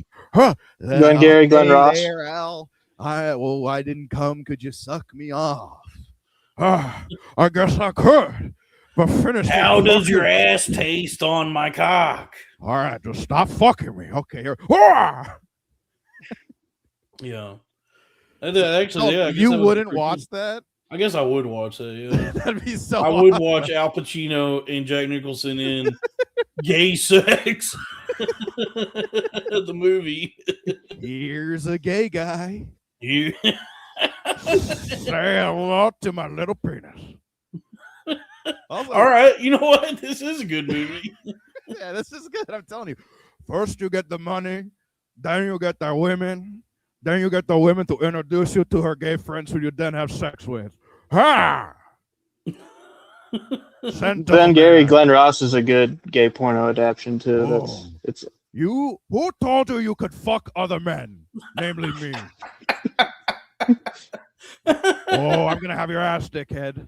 I'm gonna take it all the way to Mitch and Murray. I'm gonna fuck it all the way to Lipkin. Tom is for closers. Do not shoot your shot in my ass unless you know it's going in. That's good. Yeah, gay sex. I tell you, I'll suck you off. I'll suck you off on Thursday. I'm good for it. I'll suck you off on Thursday or Friday. Just please, come on. They call me Levine the sucker, the machine, because I used to suck so many dicks. Come on. Penis is for gay guys. Alec Baldwin. Penis is for gay guys. Put that penis down. Put that pussy down. Penis is for gay guys. You know what it takes to have gay sex? Always be sucking. You see this ass? This ass costs more than your car. Second prize is a set of butt plugs. Third prize is you're fired and then you fuck me.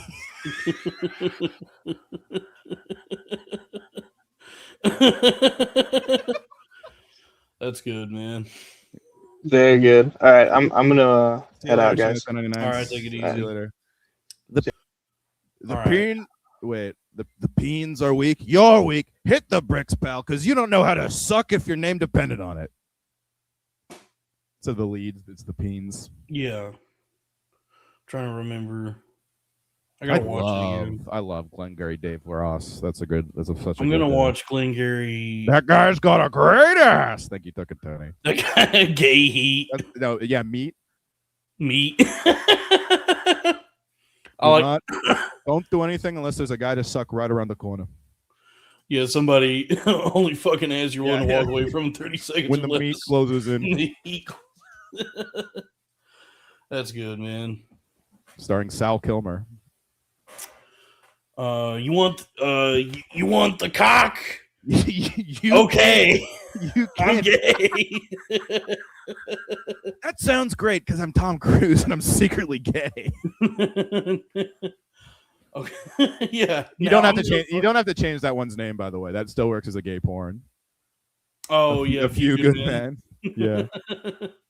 My favorite was in dirty work. They accidentally play the Men in Black gay parody called Men in Black Who Like to Have Sex with Each Other. That's the best one. Yeah, that is the best one. Rest in peace to Norm Macdonald. Don Rickles, Norm Macdonald, and somehow not Artie Lang. Also Bob Saget. Everyone involved in that movie is dead except for Artie Lang and Chevy Chase, which is like, what? That's correct, dude. What a world. Waterworld. Oh, Sorry, we have another caller, Randy Savagery. Hey, what's up, Randy Savagery? Yep. We don't. There's no audio. No audio? Can you hear me? Oh, we can hear you what's now. up, man? All right. Does it sound good? Yeah, it sounds okay. Yeah. A little hot. The mic's a little hot. All right. Let me take it down. Let me take it down a little bit.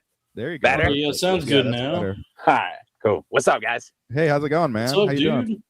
Pretty good. Pretty good. I love the shades, by the way. They're fucking sick. Thank you, dude. I Yeah, got these in I'm a jealous. 2-pack from Amazon. I got mine in a Notorious B.I.G. Yeah, sunglasses are fun.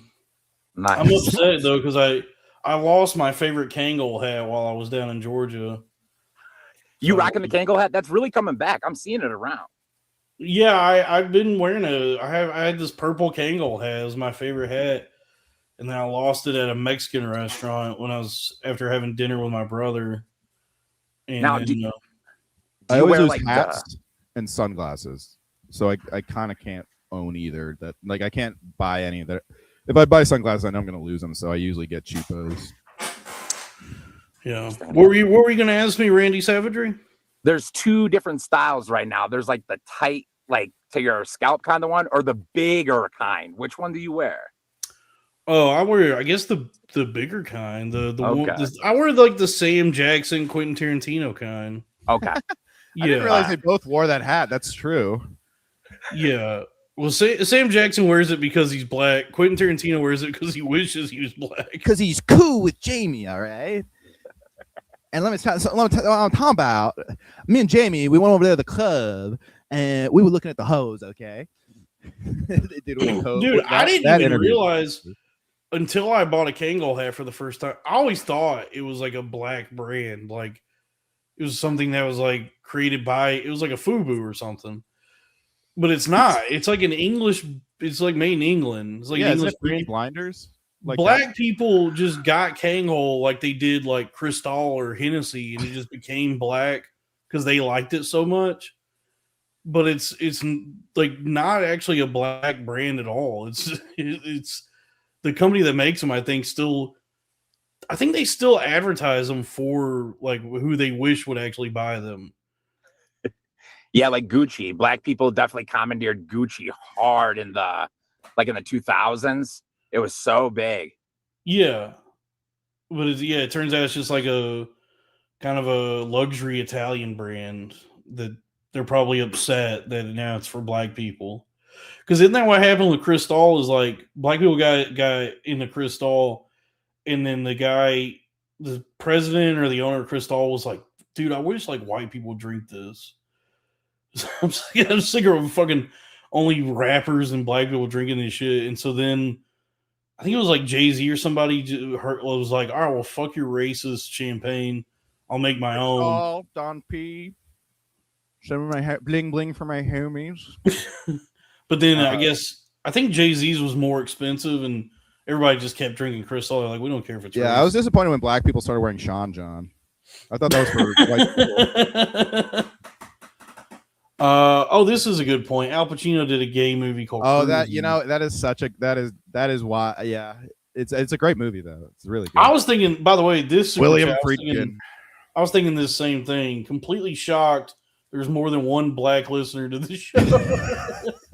I was thinking that. Yeah. I mean, we got some through Randy, I've done Randy's podcast way back like a couple years ago, I think.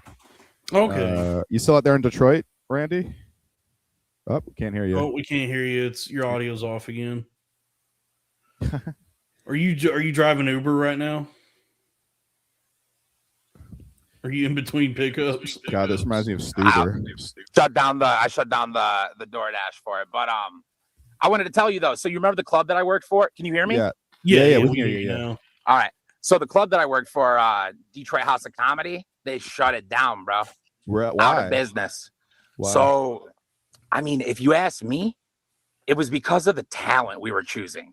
Like something happened near the middle of last year where we started only getting comedians basically from Los Angeles. People I've never even personally heard of. Right. And we had a writer from SNL, this girl, you know what I mean? And I'm sure she's real good at that. Right. But dude, the tickets down. But so we closed down and now there's a new club called Mic Drop Comedy. Okay, cool. Yep. Have you heard of them? Do you know them? No, I have. I'm not familiar now. Okay. Are they good? Yeah. Well, I know they're out of Los Angeles originally. I know they got one in San Antonio, and they put a ton of money into this spot. Like they had to at least Justin, like the accoutrement alone, which is so weird. It's super like a frilly. Yeah. It's like what does it look like? It's Jack and the Beanstalk. It's all pink and bisexual lighting. It's so weird, bro. Is that A24 lighting? Dude, it's crazy. But they're so far so good on the sales. You know really? What I mean? They are kicking it up for sure. Yeah, that's crazy. How do you even? That's a strange assortment. You got just a place in Arizona, San Diego, Plano, Texas, and Detroit. I wonder how they decided on those locations. I'm not sure, man, but apparently it's a comedy club with an Alice in Wonderland theme. That's crazy. What is this? That sounds fun, dude. It does sound fun. The pictures look pretty good. It is fun. It is fun, but it's kind of lame, right? You know, it is fun. Hey, I work there, so don't get me wrong. Right. But. Oh, cool. That's cool that you work there. It looks great. It actually does look fun. Oh yeah. What is happening? Look up, Drew. We got Drew. Drew's here. Drew's driving, eating an apple. Nice. That makes me feel better about my setup. Yeah. Yeah. Thanks for not being in motion, Randy. And then we have our last caller is the Riddler. What's that? Oh.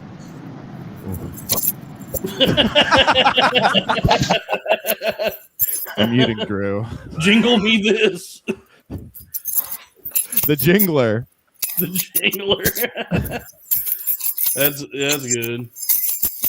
Oh, is he also a red bar? Oh. He's the red bar alert. All right. Well, that was fun. That was fun. So Randy, you're working with Mic Drop Comedy now? Yeah. So right now I'm only doing the videography. So I applied to try to work in house, bro. Totally denied. They only hire hot young people. Wow. I swear. Okay. Yeah, and now no fats. Just tell me where to send my application. He said no fats, Dalton. No fats, baby. I'm the only fat in the room. So I got hired to do the videography though. So I'm actually making more money. Sure. Yeah, you're not just like a waiter. That's so fun. I wonder who these guys are. Everything about this is very strange. It's really strange. And they moved all these people in from California. They're staying in like the $3,200 a month high rises in Midtown. Like I know Detroit sounds like crap or whatever, but there's really rich areas. I'm sure. No, yeah. They moved them right there. That's wild. Wonder what the fuck is up with this. That nothing is at. They must be just either like a rich guy who loves comedy or something, or I don't know, man. That's so weird.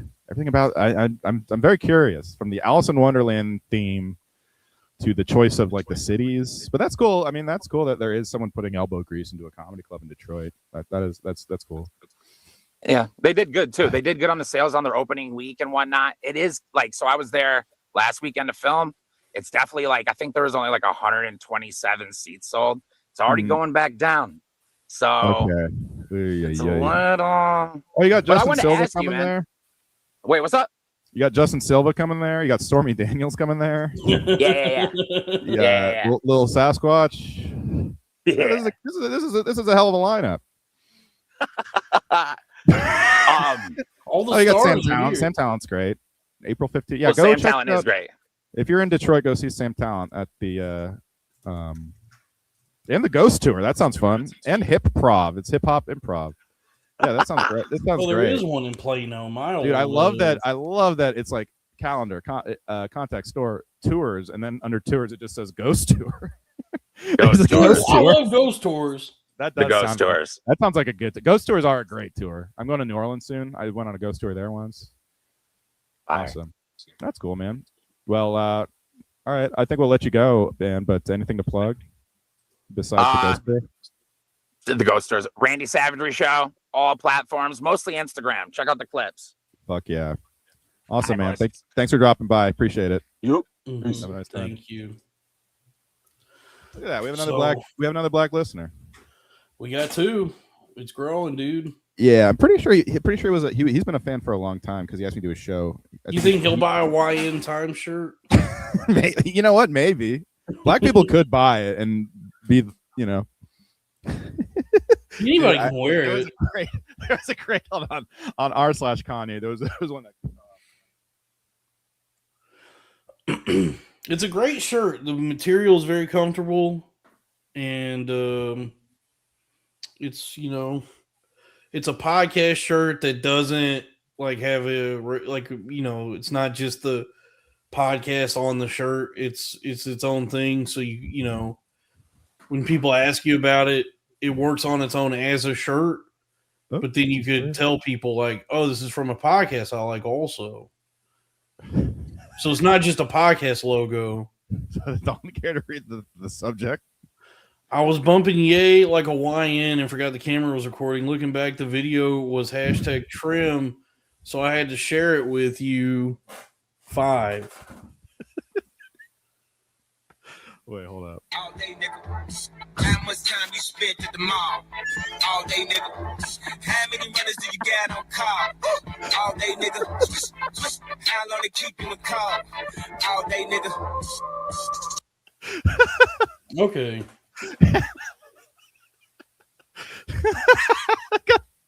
2,000 upvotes and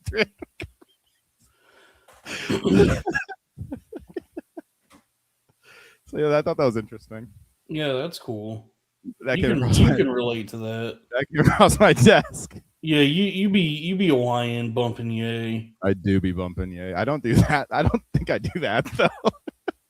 You don't put on a fucking. I don't feel myself putting on a ski mask. Yeah, and showing off my body. Your beer belly.